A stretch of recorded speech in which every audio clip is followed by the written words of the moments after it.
بسم اللہ الرحمن الرحیم۔ حضرت عبداللہ بن عباس رضی اللہ تعالی عنہما بیان کرتے ہیں، نبی کریم رؤوف الرحیم صلی اللہ تعالی علیہ وسلم کی روایت سے کہ آپ صلی اللہ تعالی علیہ وسلم نے اللہ تعالی سے بیان فرمایا،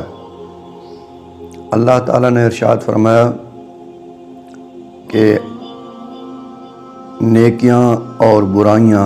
لکھ دی گئی ہیں۔ پھر اللہ تعالیٰ نے انہیں واضح فرمایا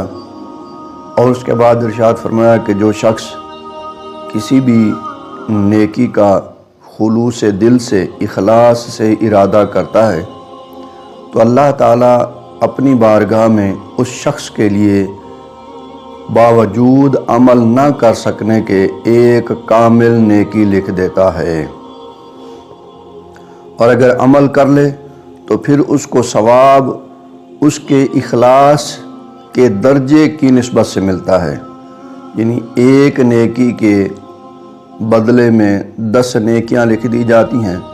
اور وہ ایک نیکی بڑھتے بڑھتے 700 نیکیوں کے برابر ہو جاتی ہے اور اس سے بھی زیادہ بڑھ جاتی ہے۔ اسی طرح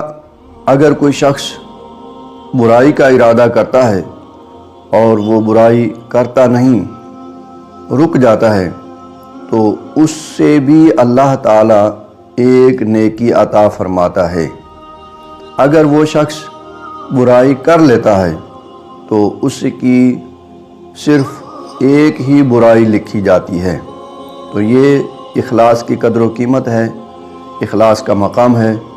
کہ اللہ تبارک و تعالیٰ اپنے فضل و کرم سے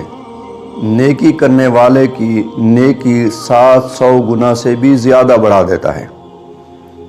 تو اللہ تبارک و تعالیٰ ہمیں ہمیشہ نیکیوں والی زندگی گزارنے کی ہمت و توفیق عطا فرمائے۔